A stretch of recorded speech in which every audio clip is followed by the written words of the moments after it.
Hello students, last class we have started a new chapter, wave optics.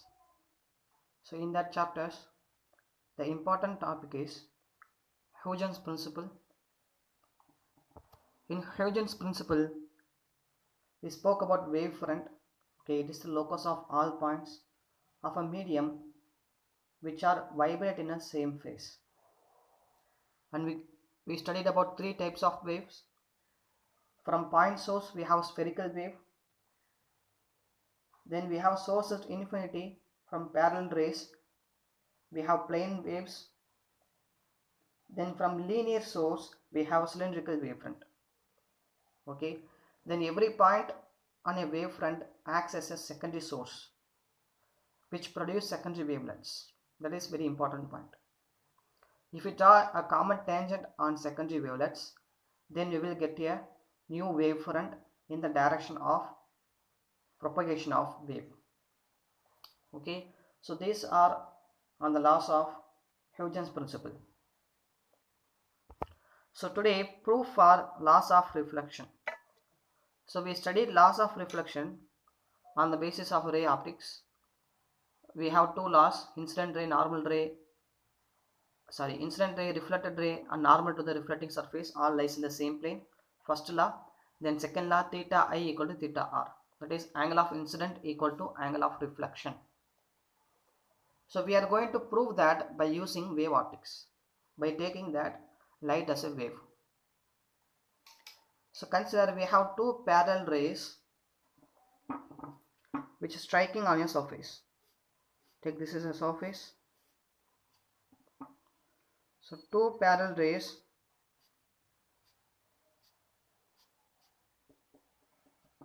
striking on a surface.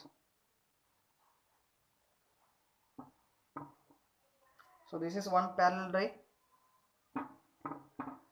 This is another parallel ray. So these two parallel rays produce a wave front. We take this as a wave front.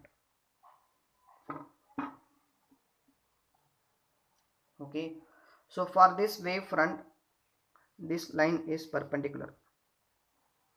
A perpendicular line. So these are two incident rays which strikes on a surface which produce a wave front. So I just incident this ray. I just extend this incident ray. It hits here. So now it will act as a point source and this point will act as another point source. We know point source produce a spherical wave. So this point source not yet reached the surface which produces a spherical wave on the surface. So this is one spherical wave. And this point source which is already reached the surface, so after reaching the surface it will get reflected. So after reaching this surface, the point source produces a reflected wave, reflected spherical wave. So after the reflection it produces a spherical wave somewhat like here. So this is a spherical wave by this point. We can name the point. This is point A and point B. So the point A produces a spherical wave here. Point B produces a spherical wave here. When we join the 2 points, when we draw a tangent, we will get a new wavefront. So this is our new wavefront by joining the tangent. If we draw two parallel lines, or if we draw two perpendicular lines to the direction of propagation, this is one perpendicular line, this is another perpendicular line. So this perpendicular line known as reflected rays. So this is incident ray. With respect to the incident ray, with normal to the incident ray, we draw one wave front, one wavelength. So after the reflection, it reflected like this. It comes and strike the surface. After that, it reflected. Then again it moves towards this direction. In that direction, we draw two perpendicular lines. Perpendicular to the surface, and these two lines known as reflected rays. So this wavelet, incident wavelet AB, and this wavelet, reflected wavelet, we can name it as CD. Okay, so what is the distance here? We can write AB incident wavefront.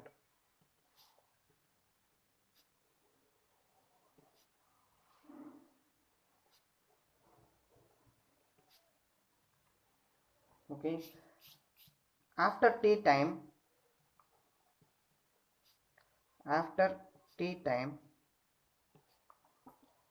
here the time is taken as t equal to 0. Here the time is taken as t equal to t. A new wavefront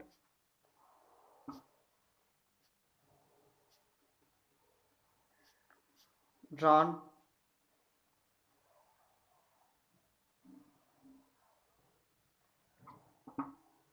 from spherical wave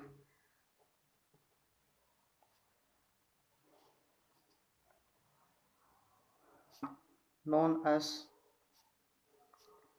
CD. So CD is a new wavefront after t time. Okay, so these two waves have some velocity v, and these two waves have some velocity v. So how to find the distance? We know velocity equal to distance upon time. From this equation take distance equal to vt. Okay, so this total distance is taken as vt. Clear? After the reflection, we have to find the total distance from the surface. So after the reflection, the total distance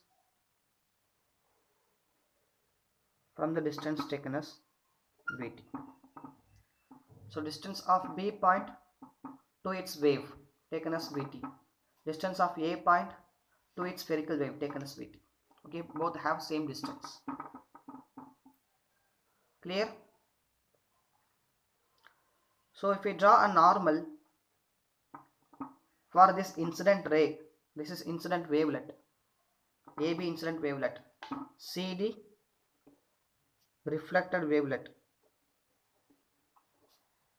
or wavefront. If we draw a normal for this incident ray,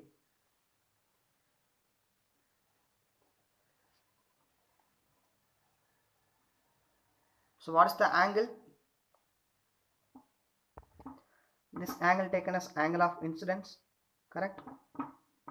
Then what is this angle? We know this total angle is 90 degree. We draw a perpendicular plane. Okay, so this total angle is 90 degree, and here it is I. So this angle must be 90 minus I.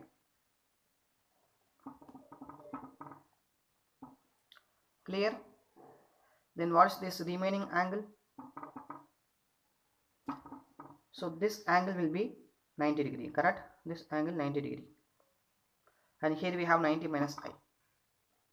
So the total angle will be, from this total 90, we have to neglect 90 minus I, minus 90 minus I. Okay, so this total angle is 90 degree, a normal line, a normal to the reflecting surface is 90 degree. Okay, so in this 90 degree, this angle for this line taken as 90 minus I. So if I neglect 90 minus I, then we can able to find the remaining angle. So from 90, we neglect 90 minus I. Then we have 90 minus 90 plus I, correct? So 90 and 90 get cancelled, we have plus I. The remaining angle will be plus I. So we can say the angle between incident wavelength with the reflecting surface taken as incident angle. Okay, in previous chapter we take angle between normal to the incident ray. There we use the word ray, but here we take the angle between incident wavefront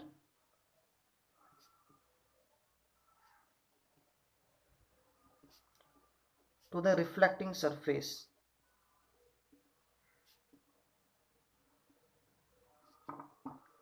is known as incident angle.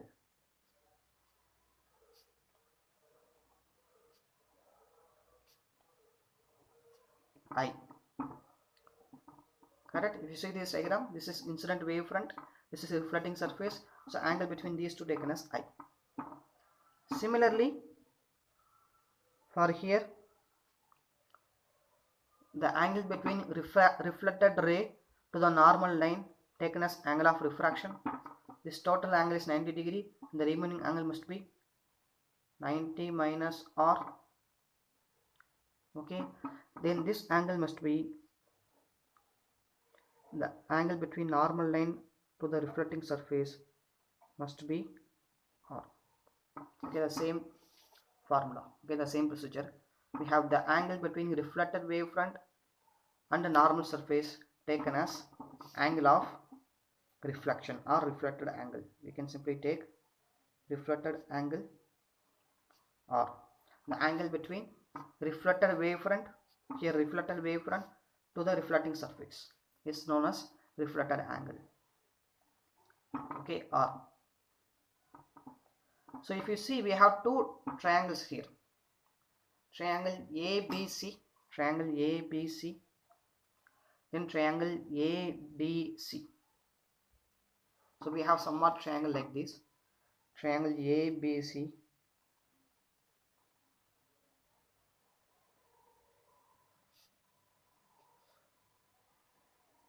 so this is one triangle, triangle ABC, and this angle incident angle. Okay, this distance ABC and distance to B to C is taken as BT. For another triangle we have ADC. Okay, so we have ADC,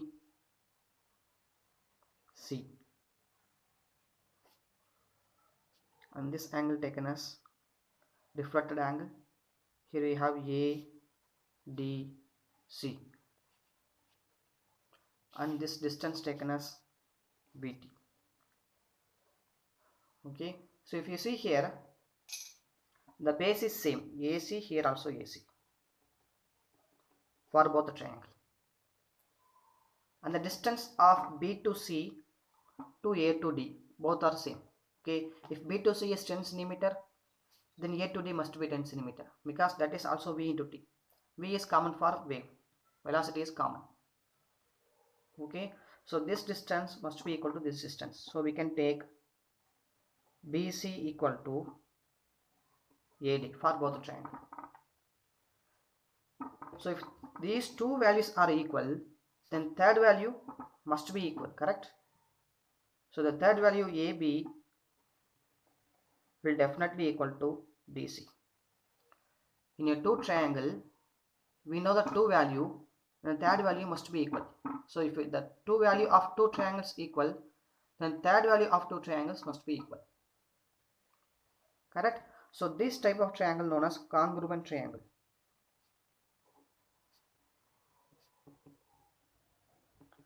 Congruent triangle, triangle ABC equal to triangle ADC.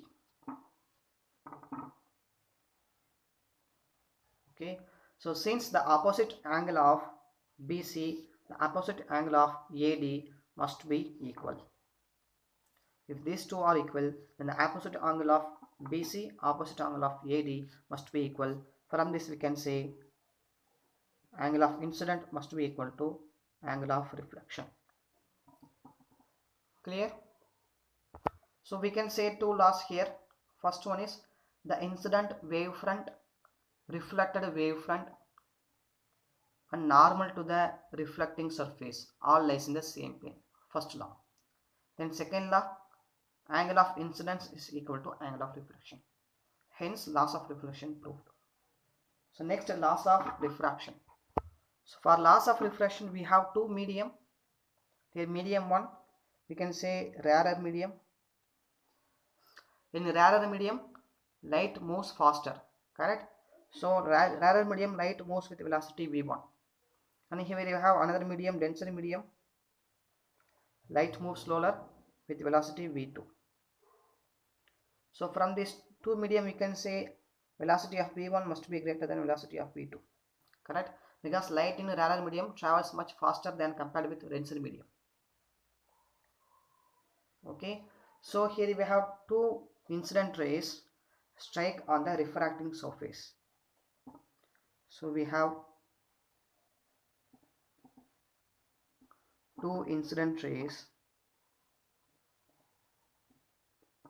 strikes on the refracting surface. If we draw a wavefront perpendicular to the propagation, okay, these are two incident rays, parallel rays which strikes on the refracting surface, we draw a wavefront. Okay, so this point A and this point B. Point A produce one spherical wave. Okay, this point source produce one spherical wave, so somewhat here, and point B produce another spherical wave somewhat here.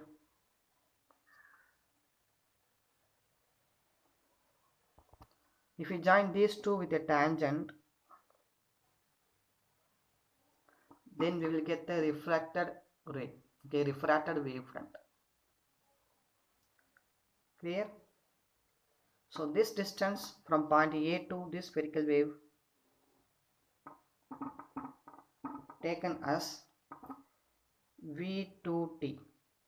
Okay, both move with a different speed. So this distance taken as v2t, and when we extend this line, this distance taken as v1t. Okay, this is in medium 1, this is in medium 2.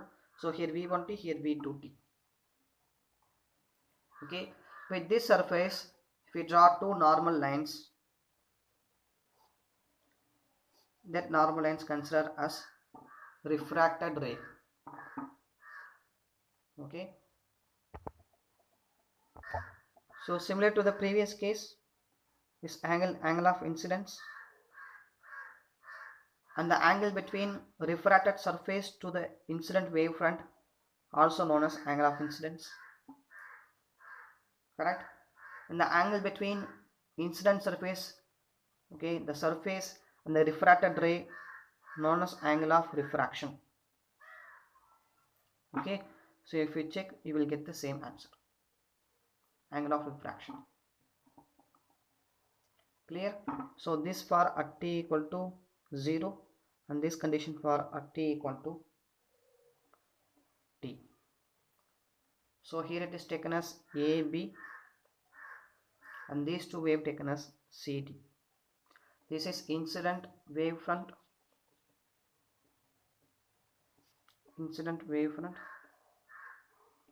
and this is taken as refracted wavefront.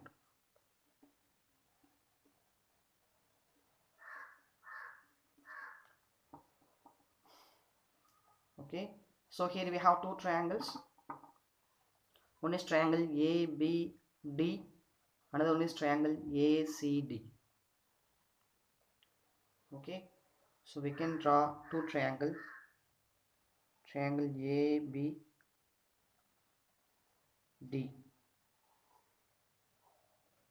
This angle taken as angle of incidence, ABD. Then triangle ACD.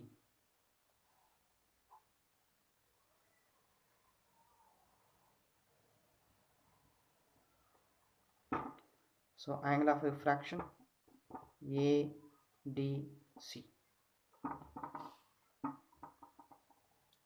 Okay, so this distance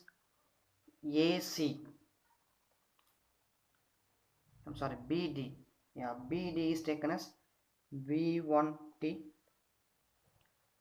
and here AC taken as V2T. Okay, so what is Snell's law? In refraction we use Snell's law, the second law of refraction. So Snell's law is sin I by sin R equal to constant, right? Sin I by sin R equal to constant. So we have to prove this. Here sine I means for this triangle, sine I. So for sine theta, apply trigonometric function, opposite by hypotenuse. So this is opposite and this length side is hypotenuse. Okay, so opposite is V1t by hypotenuse is AD. So this is for sine I. For this triangle, sine I equal to opposite by hypotenuse, opposite V1t, hypotenuse AD. For another triangle, sine R, so opposite by hypotenuse, opposite is V2t. For sine R, opposite is V2t, hypotenuse is AD. Then substitute the value of sine R in this equation, divided by V2t divided by AD. Okay, so AD get cancelled, T get cancelled. Then we have sine I by sine R equal to V1 by V2, which is constant. Okay, so here V1 means velocity of light in rarer medium, V2 means velocity of light in denser medium, which is constant. Clear? Hello students, the next topic we are going to discuss is interference of wave. In interference, which is nothing but when two waves moves at a single point, we say it as interference. Okay, so interference means two waves collide with each other at particular point. Consider a point P. So we have two waves.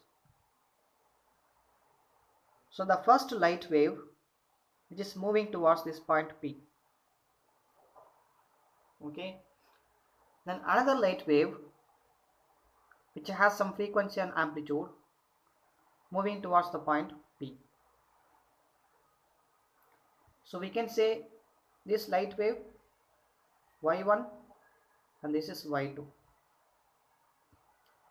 When it moves towards P, if you look the point P, it will oscillate up and down. Okay, it will oscillate up and down. So that oscillation known as simple harmonic motion. When it moves front and back or up and down, that motion is known as simple harmonic motion. So because of the collision of these two waves, the point P will move up and down. Okay, the point P will move in y-axis.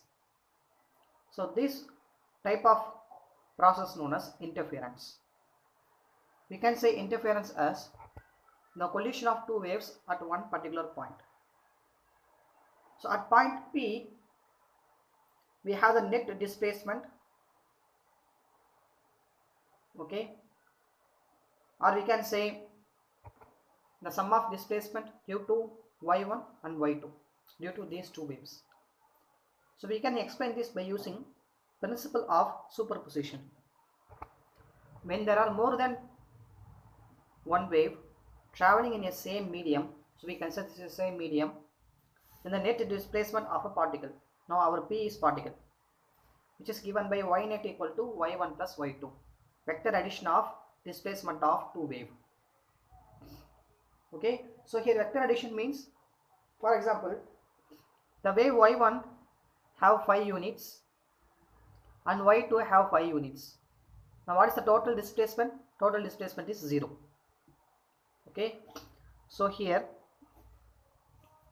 if you consider this is our wave, our y1 have 5 units, for example this is 5 units, y2 also have 5 units, so y2 also have 5 units, the total displacement is 0.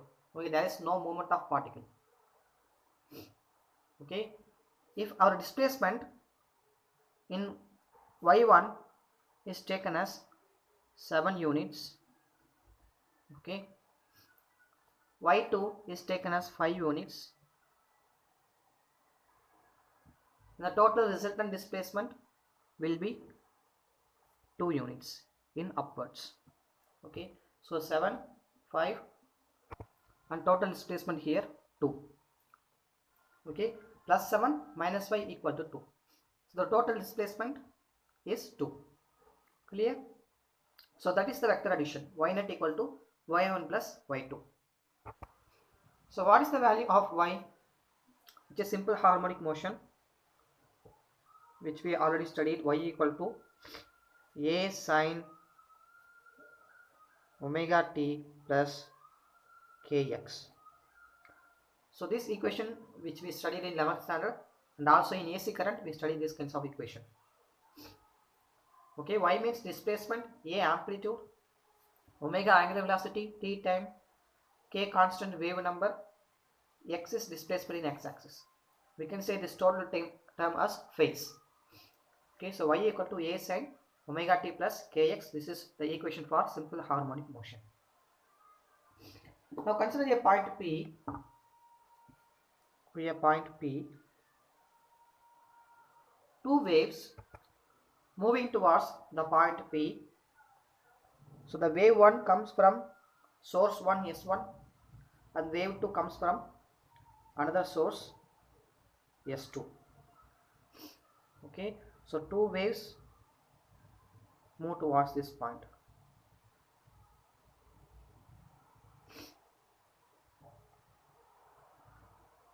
Okay, so it have displacement x1, it have displacement x2,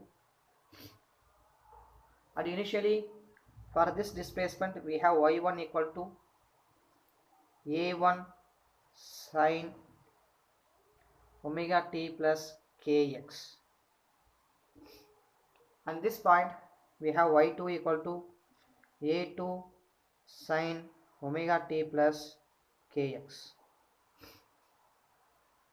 Okay, so these two waves reach at this point, and the total value of this point, or after reaching this point, the wave equation will change like this, that is a1 sine omega t plus kx1, here a2 sine omega t plus kx2. So initially each source produce some wave. That wave have this amount of frequency. Okay, so here a1 means amplitude. Amplitude is how much it is elevated from y-axis. If you see, this is amplitude. Okay, this height is amplitude, or this height is amplitude. So two wave comes with different amplitude, a1 a2, but with the same phase. Okay, both are in same phase initially. Same phase means when this y1 value increase, y2 value also increase. That is same phase. Okay, so both are in same phase initially, but after reaching this point P, what will happen? The both distance calculated. So for the source 1, the distance is x1. For source 2, distance is x2. So at point P, when both waves collides, okay, when both waves collides, we have this value a1 sin omega t plus kx1, a2 sin omega t plus kx2. Okay, so the phase will change here. Initially both are in same phase, but after colliding the point, the phase will change here. Okay, so here the value of omega is same. Omega means angular velocity. Okay, then what is the value of omega? Omega equal to 2 pi f. This is the formula for omega, which means f also same. So if f same, then v also same. F equal to v lambda. So v also same. Then definitely lambda also same.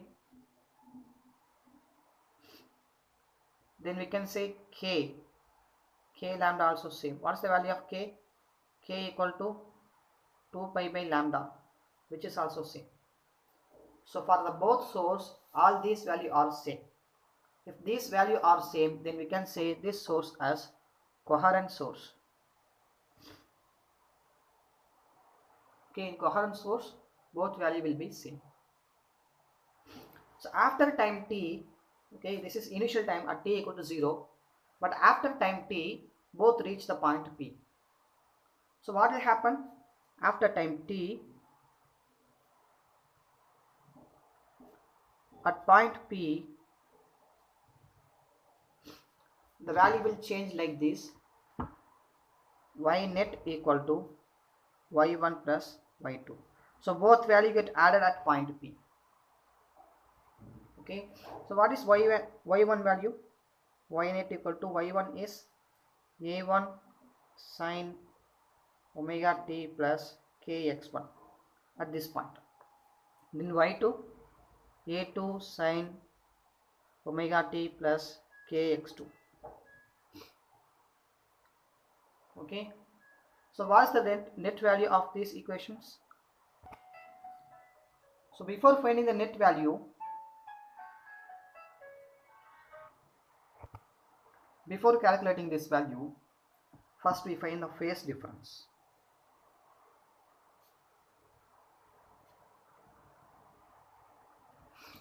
So after reaching this point P, both wave have different phase.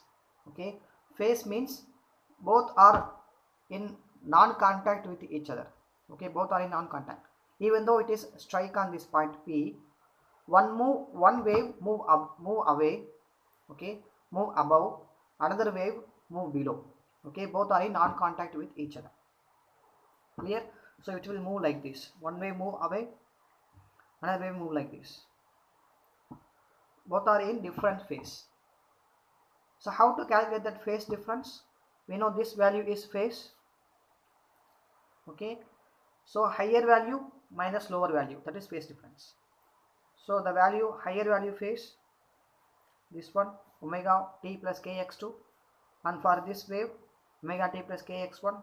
So we have phase difference phi equal to omega t plus kx2 minus omega t plus kx1. Okay, so omega t minus omega t get cancelled. Then we have phi equal to k common in both equation, k of x2 minus x1. We can say x2 minus x1 as k of del x. What is del x? Del x is path difference. So if you see the different path here it have more distance, it have less distance. Okay, different path. So this path difference taken as del x, which is x2 minus x1. And what is k? K is wave number, a constant value. The value of k is 2 pi by lambda. So we can write instead of k 2 pi by lambda del x. Okay, so this is the equation for phase difference, very important equation. Here del x is path difference and phi is phase difference. Okay, so how to find the resultant value here? As we have two different amplitude, first one we can take A2 and A1. Okay, so A1